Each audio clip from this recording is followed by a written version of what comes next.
All right, guys, welcome back into the 85. I am your host, Cole Kmet. That was not, I guess that was reality the other day on Sunday, and we're back in here to talk about it. Definitely a tough loss, but kind of start to move on here with this. But tough deal, but kind of crazy stuff. What's up with you, Adam? Unfortunately, that's the NFL sometimes. Yeah, not a lot, but games do end that way.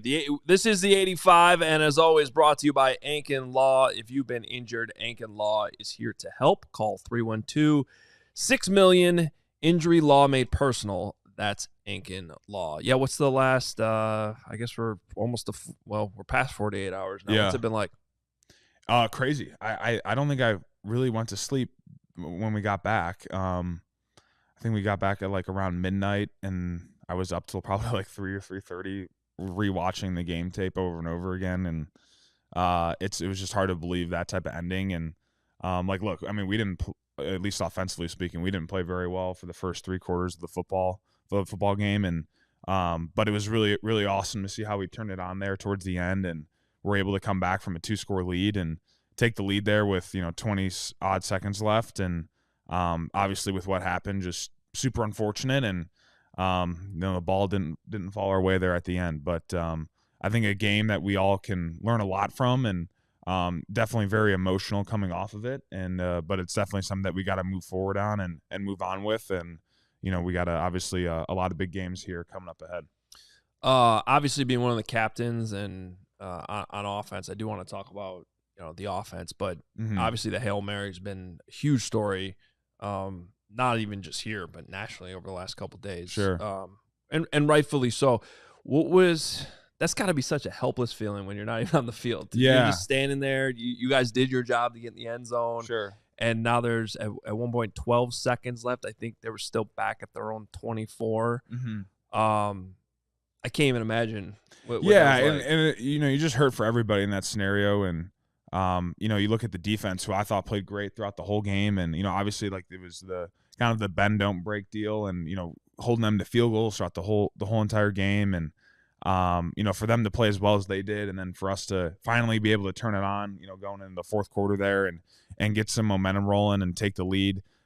Just really unfortunate that they had to be on the field for that moment where they give up the touchdown there at the end, but it is a Hail Mary. It is kind of is what it is, and it's just one of those things that we have to take a look at the game as a whole, and it's it's easy to get fixated on one play and one moment, but as we all know, like that's not what really ultimately leads to the end result in a football game. It's the accumulation of all the plays throughout the game, and those are the things that you got to look at, and offensively speaking, where we got to look at is where we got to get better in those first 3 quarters and how we can be better there, and there's obviously positives down the stretch in terms of how we played and being able to get in the end zone twice there and being able to respond after a fumble at the goal line. I think those are all like positive things, but at the end of the day, and I said this on Sunday, is this is a results-based league, and the result is that it was a loss, and no matter how that loss came, an L is an L, and we got to do what we can to fix that, and in order going forward, and in order to do that, you got to look at the game as in the entirety of it, and really just look at what you can get better from that aspect.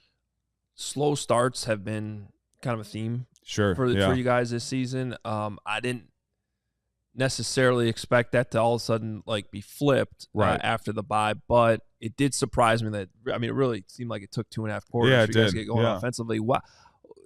Honestly, even watching live and even watching some of the tape, I'm like, I was kind of struggling to understand why. Like, from your perspective, what was going on out there? Yeah, I think as players, we just got to execute better offensively. I actually thought Shane called a good game, and we had plays out there for the taking. We just got to execute them better, and we got to be better in terms of our communication up front. All things that I've said before in the past, and but as the season goes on, we can't continue having these type of mistakes as players, and we just got to be better about it. And these are all concepts and schemes that we've run a lot before, and we just gotta be better as players. And I think you look at the first 3 quarters, it's just accumulation of a negative play here, we miss a guy there, or we don't hit the run here, and we get a penalty there, and it's just really hard to overcome those things, especially when you're playing against a good team. And I've talked about in weeks past is when we go against these better teams, you can't have the type of mistakes that we've been having, even in some of these blowout wins. And that kind of reared its ugly head the other night. Obviously, we talk about Caleb Williams a lot in this town. Yeah. I thought it was, trying to pull a positive even on our post-game show the other night off of a tough loss. Fourth quarter, big plays. It honestly led 2 scoring drives down there. The first one should have been in the end zone. So it seemed like for whatever was ailing you guys early on, you guys stepped up. Caleb stepped up, and I got to think that that's an important big picture positive to be like, this is a kid that throughout his career, going back to even high school, college, and now we're seeing it in the pros, seems to have a knack for being able to put the team on his back late in games, make plays when they need to be played. Is that one of the positives you guys can take out of this game? Well, he's super resilient, and for him to do what he did in the fourth quarter is a huge positive, and I think that's really good to see, especially from a rookie. Like, we got to keep in mind he is a rookie, and this is not easy. And I remember where I was mentally as a rookie. Like, there's a lot going on in your head, and there's a lot going on, and I can't even imagine what that's like at the quarterback position. So definitely a lot on his plate that he's got to deal with and all those things. But for him to kind of reset himself going into the fourth quarter there and be able to make some pretty big plays down the stretch and get us in a good spot there, and for us to take the lead again with 20-odd seconds left, that's all really good stuff and things that we're going to need going forward if we want to, come out and pull ahead against these teams throughout the season. So this is the NFL, and I think we were talking about this last week. It's a crisis or carnival every single week. This seems like crisis right now. Sure. What does it feel like in the building? How important? Like, this seems like the way teams bounce back from situations like this seems really, really important for perhaps how the rest of the season can go. What can you tell us about what the dialogue's been like? Yeah. Inside the buildings, especially yesterday. I know you guys are off today, but just what did it feel like? What can you share about all that? Yeah, well, it was obviously super emotional, and guys are super emotional, and we put a lot into this throughout the week, and we all knew that this was a big game coming into it, and an NFC opponent, a team that we were going to be playing now. Talked about in a prime slot at that 425 window. So we all knew it was a big game, and we had put a lot into this and a lot of thought into this and a lot of emotion into it. So whenever you lose a game like that, it's hard. It's not easy to move on from initially. I remember growing up, my grandfather, whenever we leave the baseball games and you lose a game 1-0, he always said he'd rather lose a game like 10-3 than 1-0, just because like that 1-0, those 1-0 games just hurt so much. And when you lose on the last second or in the last inning or whatever it is, those are hard to mentally get past. But we have a really resilient group, and we had a good productive day the other day on Monday, kind of looking at the tape for what it was and addressing some of the issues at hand, and we're going to take it and move on from it just like we would any other week, whether it was a win or a loss. And look, there's a lot of things that we need to get better at here, especially before we hit the divisional games. But I think like the perspective on it is, we're now at 4-3, and sure, we wanted to be 5-2 at this point, but we're at where we're at, and we still have all the division games out in front of us. So there's things that we got to get corrected, and these 2 games before the division starts, these are 2 very important games, and obviously starting with Arizona, a team that I think has now won 2 in a row. We got a lot ahead of us. There's a lot of season ahead of us. That wasn't a playoff game. That was a middle of the season game. That wasn't a divisional game. But it's a game that hurts and a game that we definitely wanted. But at this point, there's nothing that we can do, and we got to be able to move on from it.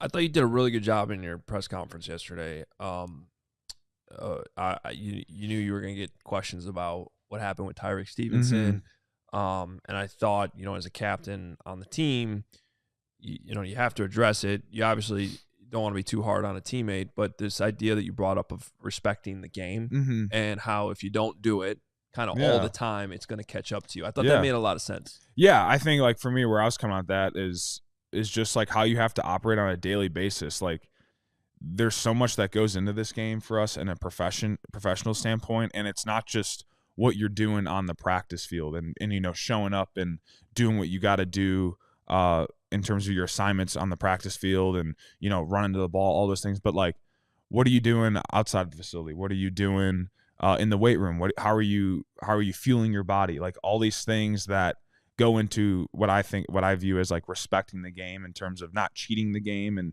not trying to slide by or cram the last second of a test, those type of things. Like you got to be on it all the time. And, the game's never over, as we learned, till the clock's hit zero. And I think, that unfortunately, Tyrique was put in that position, and, I know he feels terribly about it and he's never gonna let that happen again. But I just think it's a learning lesson for everybody in that type of scenario of what this game is, and making sure that we respect the game, and that we're doing that, to the final whistle, and we're living that in our day-to-day lives as well. I know he addressed the team yesterday. That was made public. I'm sure the details of that you want to keep in house. But is that a type of situation where the leadership council gets consulted on, how to handle that or bounce back from it, or is it just sort of a coaching deal?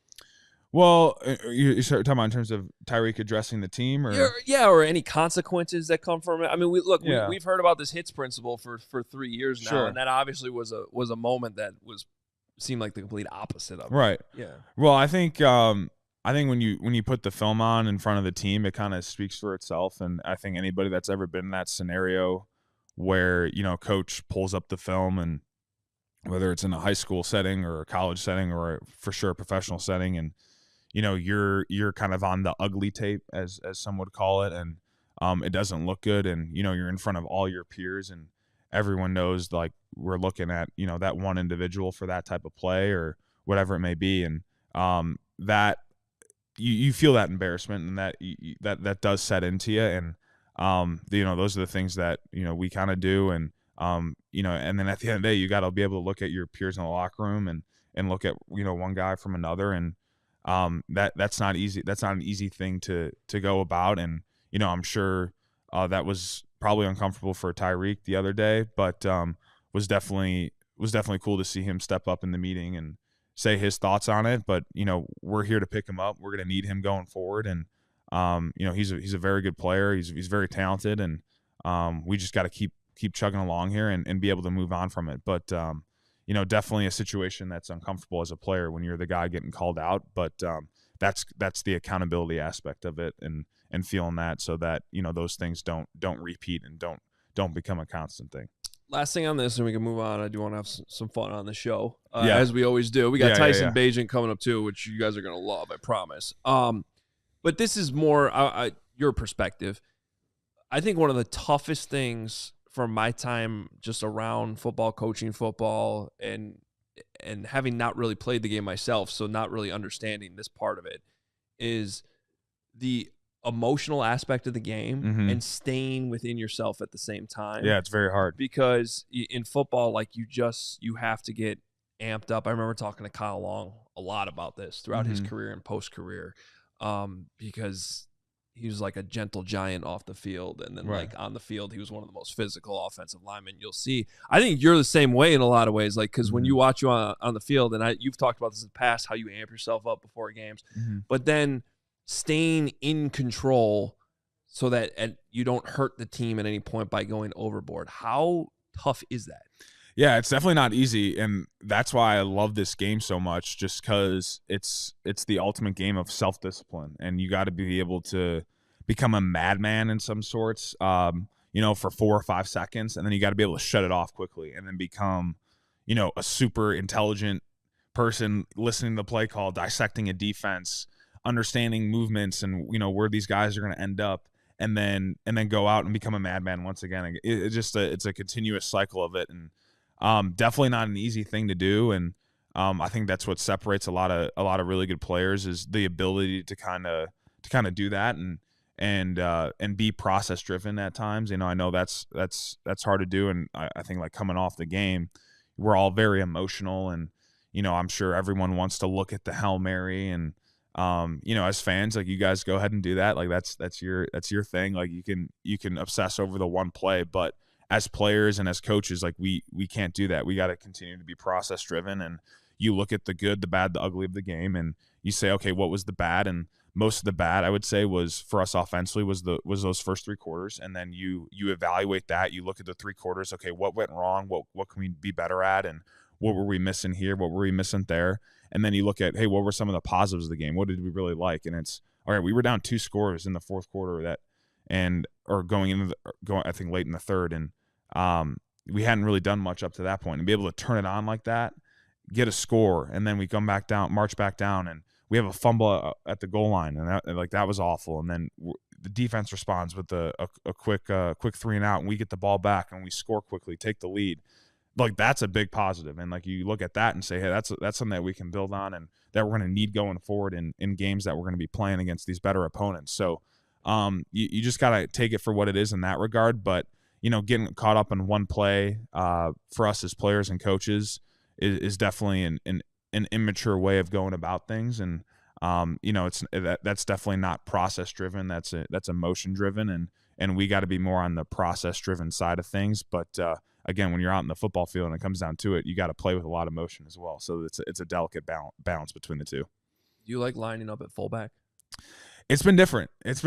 I will say I've been doing it a couple times throughout the season. I think we had more in this game plan. I don't know how much I actually lined up the other night at it. But it's different. Being 6'6" and having to get your pads down on some of these linebackers is definitely not easy. But it's something that I'm, getting used to, and I've definitely had some fun with as well. But yeah, definitely new for me, and something that I'm sure that we'll continue to do throughout the season. But it's a new spot for me, that's for sure. I mean, do you lobby for a goal line carry, or no? Maybe wait a week. No, maybe wait a week on that one. A pass out of the backfield would be cool. I mean, I have caught a couple passes out of the backfield from the fullback spot so far, but.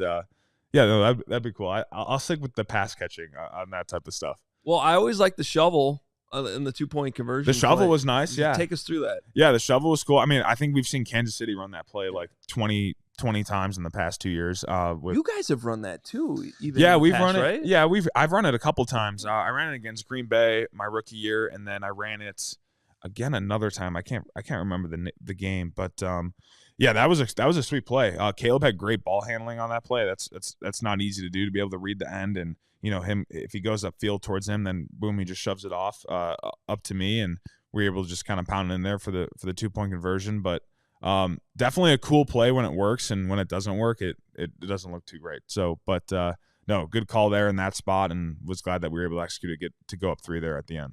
And we were talking earlier, but tell us what happened on the coin toss. Oh, yeah, the coin toss is crazy. So Tremaine was the guy, naming the coin toss for heads or tails, and it gets tossed up, and the coin literally lands vertically and just kind of stuck there for a half second, and then just flopped over to the other side for a heads call, which Washington ended up winning. I guess that was kind of a prelude as to how the day would maybe end. But yeah, crazy stuff throughout the game, and I think it might have started with the coin toss there. Yeah, now that you think about it, that's kind of weird. Yeah. I think coin tosses are stupid. They are. Yeah, we were talking about this before. For a game that is so detail oriented and based on, doing the right thing, all these things that you can control in a game, to have a coin toss decide who starts with the ball and who doesn't is crazy to me, just objectively speaking. I had some strong thoughts on this a couple of years ago. Remember with the playoff game between the Bills and the Chiefs, and they're like, oh, it wasn't fair that they never got to possess the ball. Right. Then they changed the overtime rules over it. Now both teams get a possession. That's a great point. In the playoffs. My whole thing was like, why can't the home team just get to choose? Make that the rule. The home team gets to choose. It's a built-in advantage for the home team, part of having home field advantage. It exists in pretty much every other sport. In baseball, the home team gets the bat second. In hockey, I don't even know how many people know this, but you get second change on line changes. So you get to create your matchups throughout a game. And then same thing on face-offs. You get an advantage because the other team has to put their stick down first.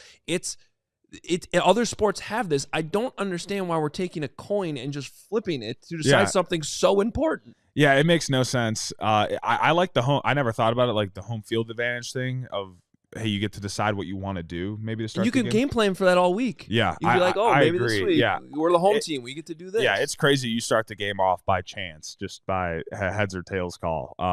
But I mean, I guess that's just how it's always been. But I think that'd be a good thing to change going forward. But me and you are probably the only ones on this. Well, yeah, but you got some say in the NFL, PJ, so I have no say. All I could do is tweet about this. I'll add that to the long list of issues that we have. You should with be some like, things. we really need to put this ahead of the grass or turf or getting more money or playing more games. Yeah. We want no more heads or tails. Well, maybe if it was on turf, the coin wouldn't have been stuck. Yeah, Very true. Very true. I don't know. All right. We got to get to Tyson Bagent coming up, but we got to take a quick break. You guys are going to love this Tyson Bagent interview, I promise. So we got that coming up next. First, quick break. If you haven't seen it by now, the 85 collection is live. You need to check this out. It's at store.allcitynetwork.com. The 85 collection, and the coolest part is a % of the proceeds will support Special Olympics Illinois. This is a great organization supporting people of all ages across the state with intellectual disabilities through sports competition, health programming, leadership initiatives, and personal development. Cole Kmet has been working with the organization for over a year now, and the athletes are fantastic. So grab your 85 merch and support Special Olympics Illinois.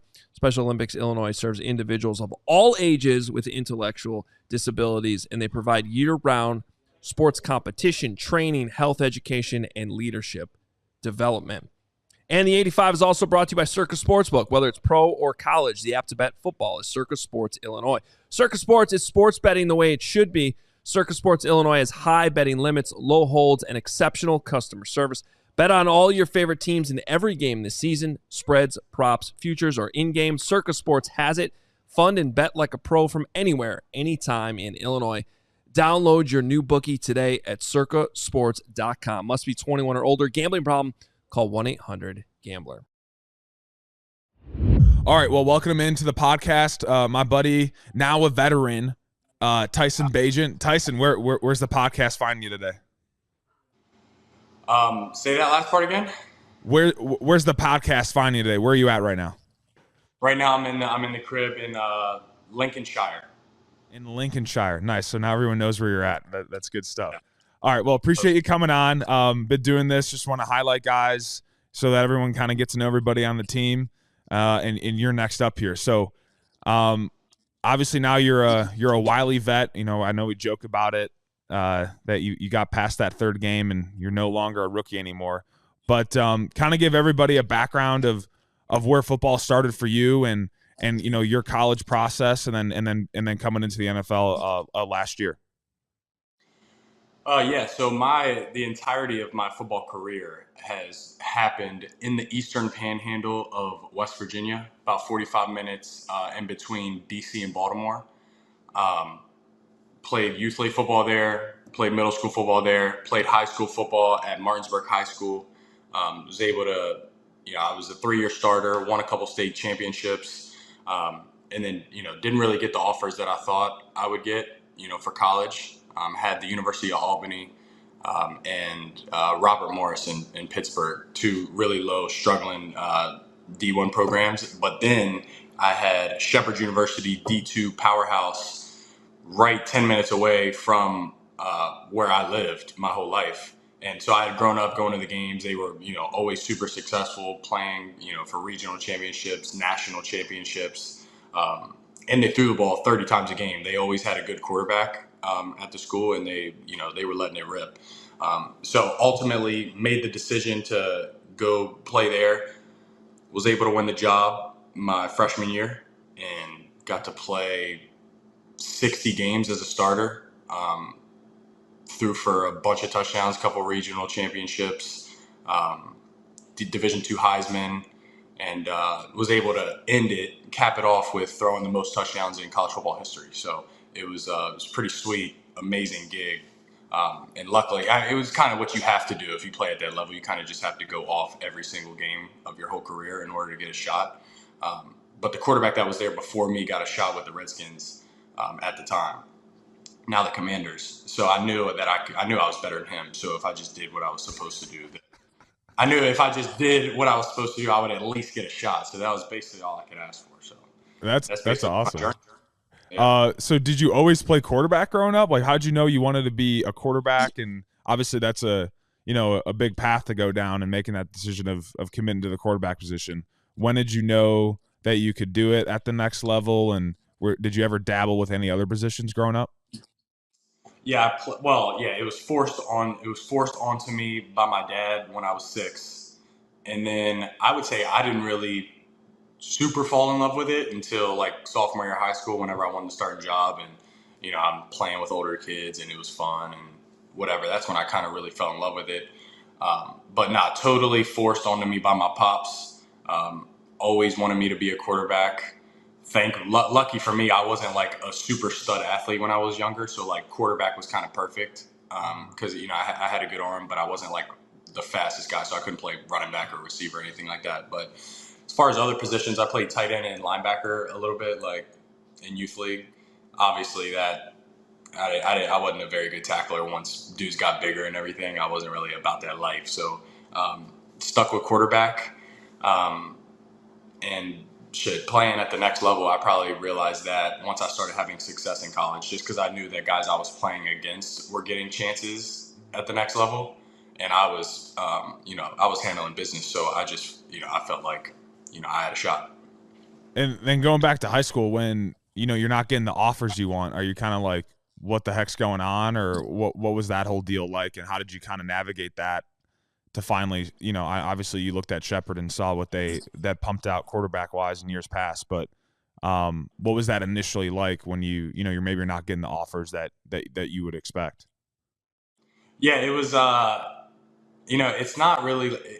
Well, it was honestly, it was the strangest thing I've ever been through in my life. Just because, I'm the same height as I am now, my senior in high school.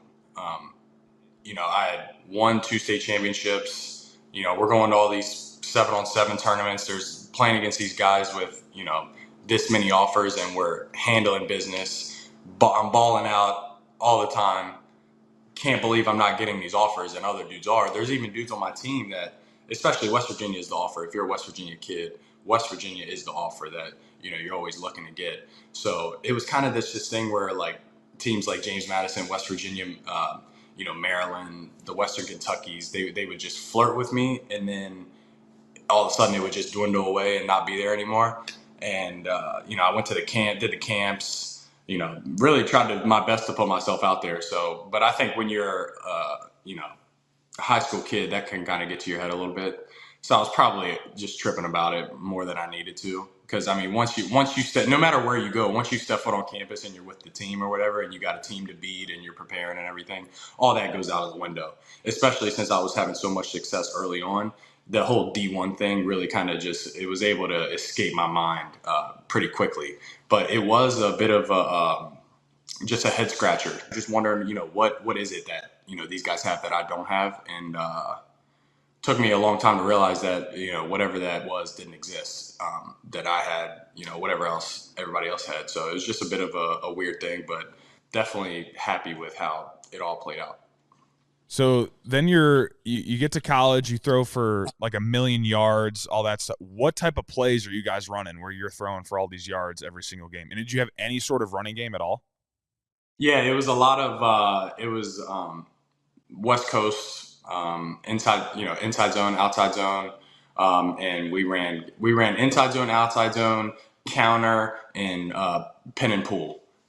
Those were our base run schemes, and then we would just. I had 3 different offensive coordinators in college. The first guy I had, he was a little more like, by the book, kind of, vanilla schemes, which was good because I was young. I didn't really know anything about football yet.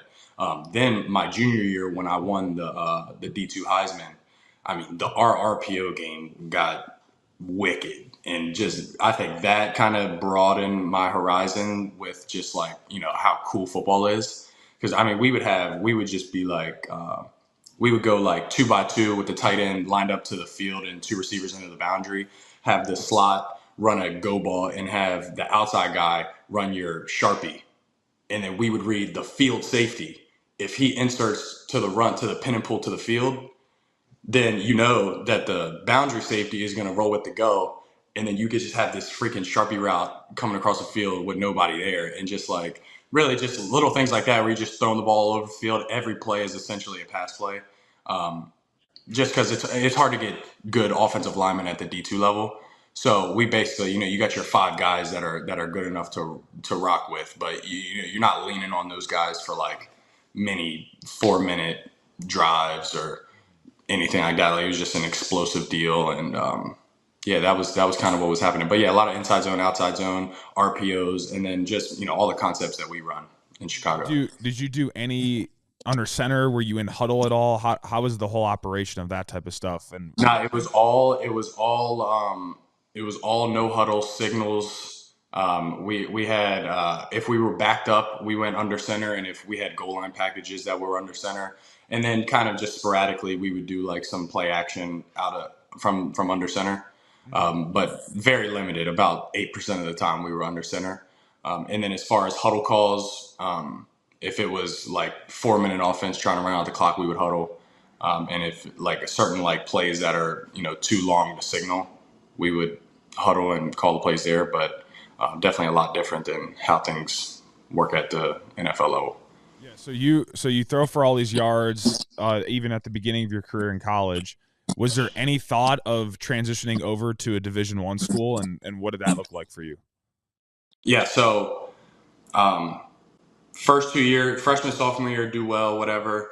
Going into my third year, COVID happens. The whole season's canceled, so we didn't do anything. We had like 8 practices the whole time, but people kept getting COVID, and we had to quarantine, and whatever. It was a mess.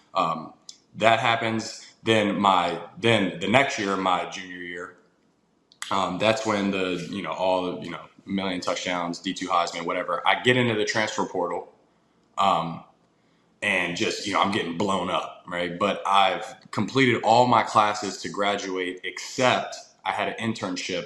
That's all I needed to do. I just had an internship with Shepherd that I had to do to complete my degree.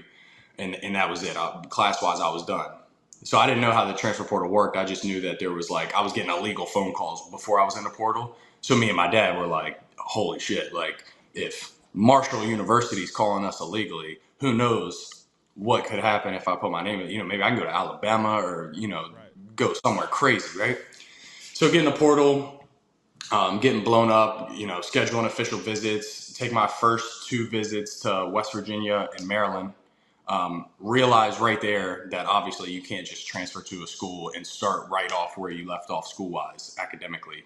You have to obtain a certain number of credits before being able to graduate. So realized that would have set me back a year and a half in school.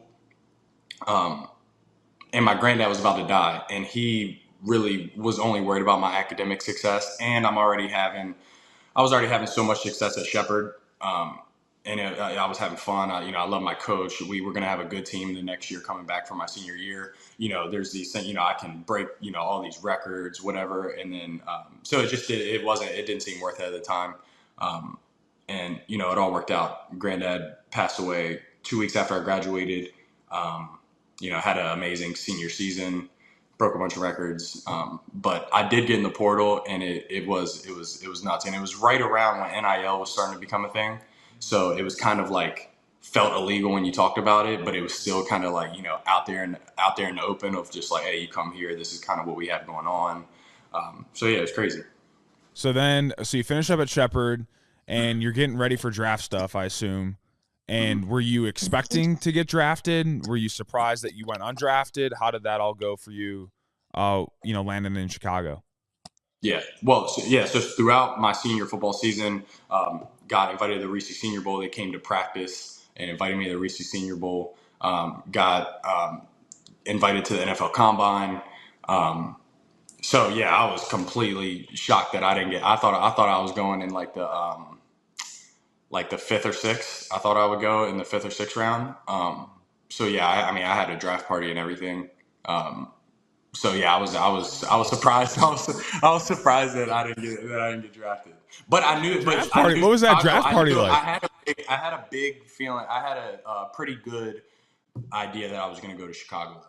Like I thought that Chicago was going to draft me in the 5th. So, 6th, but what was that? Okay, what was that draft party like when you like? I kind of feel bad for you that happened. Oh yeah, really, essentially, I drove across the street to my grandma's house. invited, had my family there and about 7 of my friends. So that's what I mean by draft party. We kind of just sat there and watched the draft.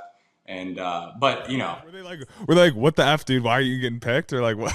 Nah, I mean, dude, there's 2 guys ever from my area even get like a mini camp invite. So it was like kind of just, you had to be ready. You had to have people there just in case. And I almost went pick 248, the second to last pick, of the draft. That almost happened. I think we ended up taking Kendall Williamson, the safety. Yeah. And then even before that, they were gonna take me because we had 2 7th-round picks, I think. Yeah. And so they were gonna take me the first one. They took Travis Bell, and then they were gonna take me the second one. They took Kendall Williamson. But my deal was, it was awesome. My deal was already done like before the draft ended. Like I already talked to everybody, and and as soon as you realize you're on a team like that, you're just super excited. So it was still a pretty solid time with everybody. And then talk about going it as an undrafted guy. You come into camp, and it was a pretty, deep quarterback room. You had Justin, you had Nate Peterman, you had PJ Walker. So all 3 guys who have played in the league before. What went into that camp for you in terms of being able to get on the 53, which is like crazy impressive as an undrafted rookie quarterback to come in and make the roster like that? What went into that camp, and what did you kind of see unfold where you were able to get on the 53 roster at the end of it? Yeah, well, I mean, I always look at everything from like a super realistic point of view. So I knew that it was going to be the most just unbelievable, ridiculous uphill battle ahead ever, right? And you got people around you, you got friends and family, you got agents that like. I remember people talking to me right after the deal was done, like, all right, yeah, like just undrafted, trying to figure out where you're going, and they're like, hey man, well in Chicago, obviously they got Justin, but man, you can beat out Nate and PJ. You can beat them out. And, I'm like, I think I'm super good, right? Like, I think I'm great at football. So I'm like, I hear what you're saying. But in my head, I'm like, let me not forget that these are 2 dudes in the NFL with families, and they know what it's like. They've played in games. Like, for by no means am I thinking that I'm just about to go in here like everybody around me is telling me and just snatch these 2 dudes spots. Like that's ridiculous. So it was almost too much to like process with thinking that I need to go in there and be the QB2. So I just essentially just whatever I was supposed to do, every moment I just tried to do it as best as I could and execute it perfectly as I could. And, thankfully that along with a couple other things, it worked out for me. But it was always just about like, what am I doing this day? How hard can I go this day? What do I need to know this day? And I just tried to never walk into the building with anything on the playbook that I was unaware about. So now when you look back on your first year, you started, what was it, 4 games, or you played in 4 games, and 2-2 I think was the record. What are some of the biggest takeaways you take from year 1 and like biggest learning lessons that you've had being in the league so far? Yeah, just I mean how it's all about winning. I mean, I think that's really the only stat that people look at regarding quarterbacks, especially, is just like your win-loss record. So understanding how important that is, and just really understanding how pivotal every single play could potentially be, and just really situational football. I think in college, it was like I'm just out there. The only thing I'm thinking about is score, score, score, score, score. Like that's really the only thing on my mind. Like, you take the play. Like a lot of times I wouldn't even think about, like, obviously I had an idea, but as far as like knowing what the kick line is, and down clock or down timeout or anything, bingo, ozone, just managing the clock. I didn't know anything about that. So I think that just the importance of the situational aspect of the league is unbelievable, and just how precious every single play is, because there's about 4 or 5 plays I think that are going to end up defining the game, and you have no clue when they're going to happen. So just trying to be as prepared, have a good pre-snap process before every play, just so you're freaking on your pins and needles, just ready to go, because you never know when the game is going to be made or going to go down the shithole. Yeah. Well, there's a lot to it. That's for sure. Okay. Last question for me, and then I'm going to turn over to Adam for a few questions he might have. But what is it like to have a world champion arm wrestling father growing up? What is that like? Yeah, I think it's gotten cooler. That part of it has gotten way cooler as I've gotten older. I think as a kid, he was just my pops. My dad was just around all the time and would have to go arm wrestle every once in a while. So it wasn't like a big thing. But now I'm like looking at stuff on YouTube, and it's just awesome to go back and watch. But the arm wrestling aspect, he's just a crazy dad. Just always had us working out, doing stuff, sports year round, just super involved. Even if he wasn't the coach, he's that dude that's like basketball. He was never like a basketball guy. So whenever it was basketball season, he would always think that my coach was a dumbass, and he would always sit on the front. He's always on the front row, and he would essentially coach from the stands. Just always just crazy loud, did not care who was around, just all the stuff. So it's awesome having him as my pops. Adam? Yeah, Travis Bagent's a big CHGO guy, by the way. Ooh, okay. Yeah. All right. He's I don't know, him and Mark Carmen have become besties for some reason. Oh, that's cool. Well, shout out to the pops if he's listening. That's awesome. Oh, he'll be watching for sure. Hey. Oh yeah. He's gonna call me right when this is over. Well, speaking of that, so where were you guys in the preseason? Because I think this was on Hard Knocks, where there was actually an arm wrestling competition at one of the road games. That was in Kansas City. That's right. So, was that pre-planned? Was that just are there pickup arm wrestling things you could just show up to? Right. Here's basically what that is. That is my dad being a pimp is what that is. He gets the schedule. As soon as he gets the schedule, right? He coordinates he plans his events accordingly. So he had planned to have an arm wrestling tournament in Kansas City the day before the game, just so he can make money, kill two birds with one stone, watch me play the next day. He kills it. That's smart. I like that. All right. Well, that's fantastic. Bringing this back to football, a couple serious questions. So I don't know that fans really understand the life of the backup quarterback during the season. I think it's maybe one thing we haven't touched on yet in this interview. It's so did you have to be Jaden Daniels in practice last week? Yeah, essentially. Yeah, give the defense a look, whoever the quarterback is that day. And they usually have tips whoever Kevin, our defensive guy, will come to me and be like, hey, this week he takes a deep drop and he likes to escape to his right. So if you ever run into play and stuff doesn't work out, have that plan. So just little stuff like that. So my follow-up to that is how much work is that? Because obviously you're also the guy that needs to know everything about your offense. Go in, be ready to start if you need to, come in at any point in the game. It's one of the most important jobs there is on the team. And yet during the week, you're not getting a ton of reps. And in fact, some of the reps you're getting are actually on the other team. That doesn't sound easy to me. So how do you process that every week? I just go about my business every week with just in my head with an enthusiasm unknown to mankind. Shout out to Harbaugh. But all I do basically is when I'm serving the defense a look, I play as hard as I can and I try to compare it to something that we have in our offense so that I can steal a rep. And then when we go on offense, I also take all those reps 10 yards behind Caleb. So I just take every single rep every day, every week. And it's the easiest job in the world because the alternative is being a plumber or a teacher. I mean, I love that mentality. And he's not you kidding. Should see it, but you should see him when he says he takes every rep. I know I don't know if he's BS or if he's just trying to be funny right now or whatever, but he's real about that mindset. And if you watch him on film of every play that we run in practice, he's literally doing the play right behind Caleb, right in front of Flus every single time.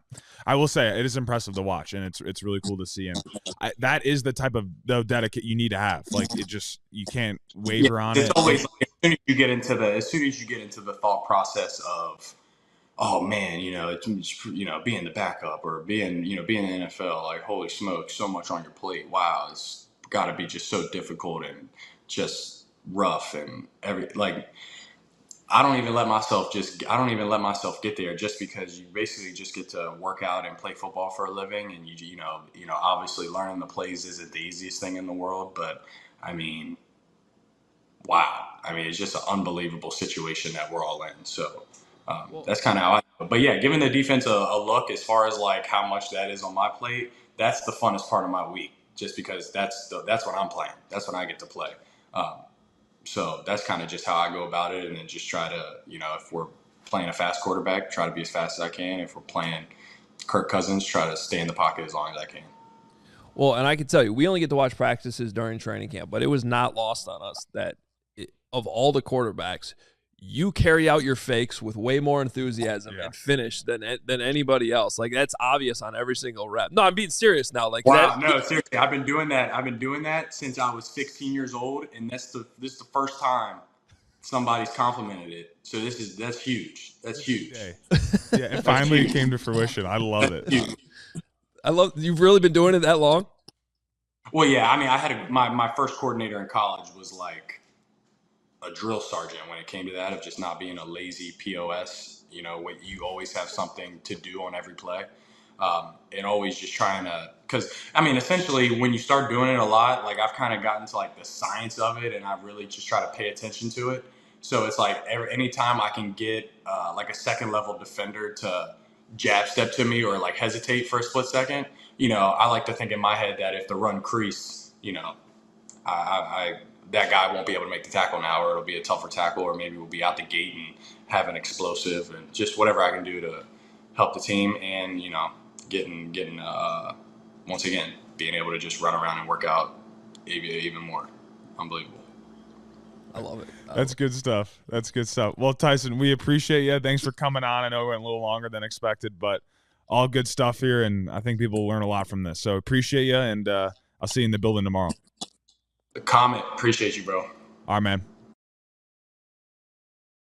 By now, ComEd can help businesses save money by becoming more energy efficient. And the energy efficiency program is really cool. It can help find up to 35% in energy savings. And what do businesses have to do to get on board with this? Well, you just sign up for a free facility assessment at comed.com/biz. And yeah, I don't know why more businesses aren't doing this, but maybe they forgot the website. So again, it's comed.com/biz, comed.com/biz. Terms and conditions apply. Offers are subject to change.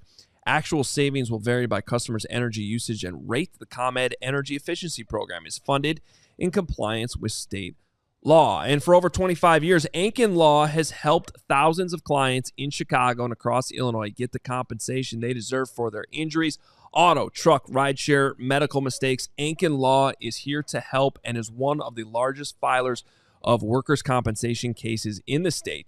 And when it comes to commercials, Ankin Law has been aligned with Chicago sports for over a decade, especially local Chicago athletes such as Io DeSumo, Nicky Lopez, Chris Chelios, and needless to say, number 85, Cole Kmet. Call 312-6-million. Injury law made personal. That's Ankin Law. All right, Cole, as we wrap things up, before we turn our attention to this week's game and the keys to the game, there was a big story that came out last week. I don't know if you saw this, but in only the way The Athletic can do a deep dive, Uncrustables. Oh, really? Yes. What about Uncrustables? We have graphics, courtesy of The Athletic. They pulled 24 teams, at least 24 teams were willing to release their Uncrustable data. And somehow the Denver Broncos, maybe that's why they're off to such a great start this season, they consume 700 Uncrustables a week. A week? A week. Oh, my God. We're at 100. That's pretty good. Chicago Bears down at 100, and I need to know how many of those are yours. Probably I go 1 or 2 a week, so okay. I'm making up for 2 of those. We'll call it 2 of those. 700 a week. That makes me think, like, what other food options do you have at the like? Do you have no other food options? Like that's insane. 700 a week. That is crazy.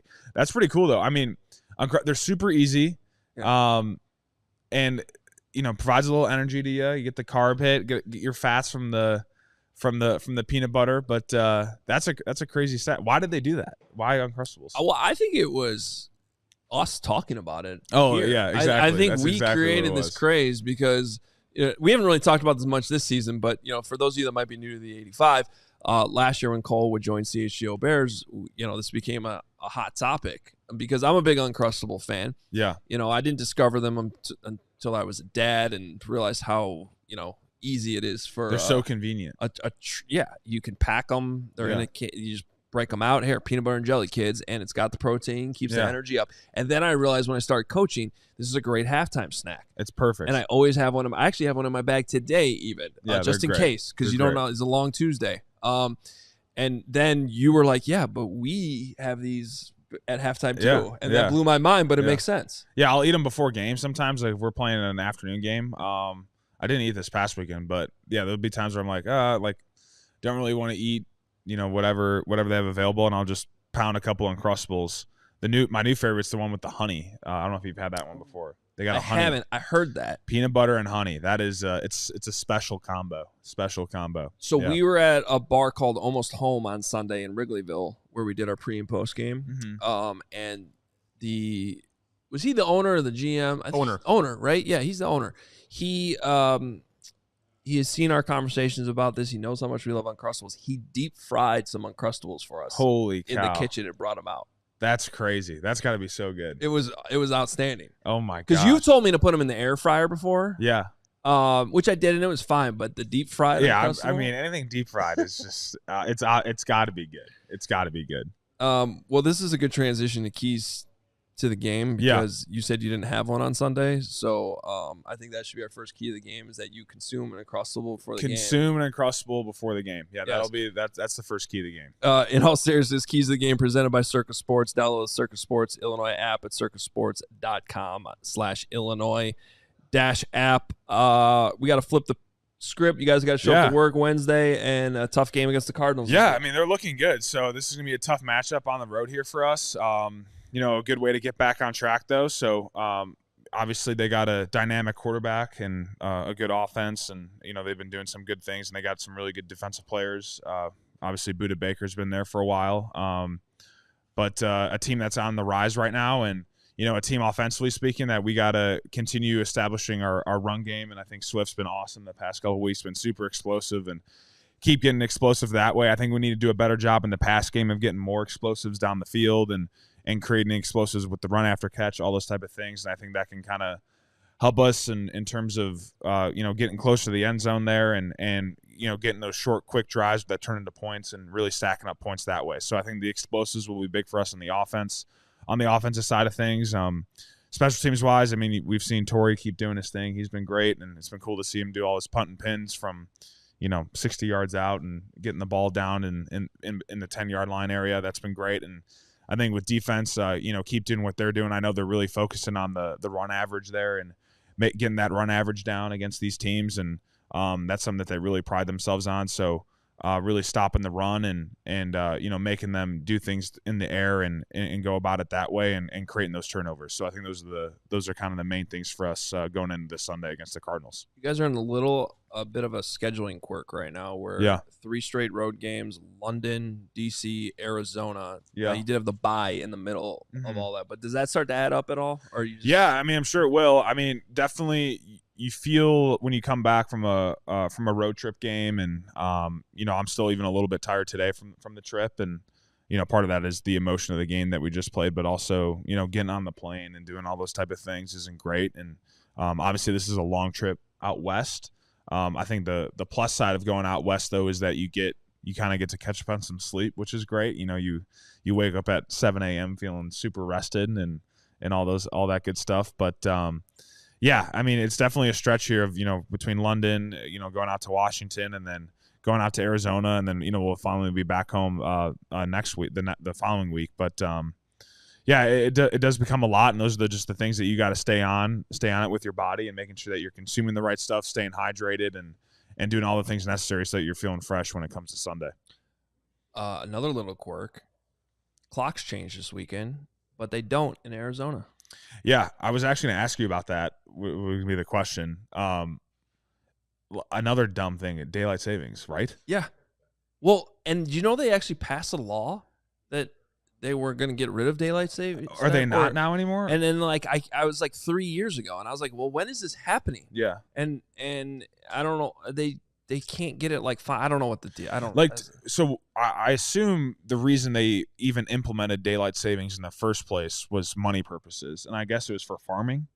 I think there's a number of different reasons. That's one of them. I always heard farming. That's the one I heard. Well, the other one I heard is it's if you don't change the clocks, it's really dark in the morning for morning commute, and there's data that shows it impacts traffic accidents. Ah, okay. And I used to always be anti. I hated how dark it would get. It would get dark so early. Right. But then when you start to have kids and you realize how early you have to be up, my son was getting on the bus before the sun came up, and he was 5 years old, and I'm like, this is a little ridiculous. And then the clocks change, and you get that. You get that daylight earlier in the morning, and you realize, oh, okay, I actually don't hate this as much as I used to.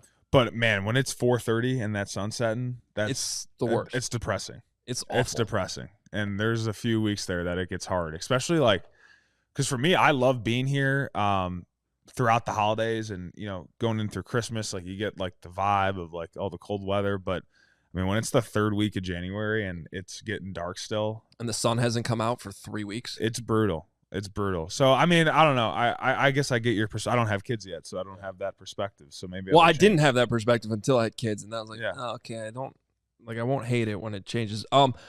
But we can't complain too much about the weather because this fall has been unbelievable. It's been great. Today's great. It's mid-70s right now. I mean, this is insane. It's supposed to hit 80 today. Yeah, it's insane. I mean, that's almost too hot. That's crazy. But we've had some great weather and.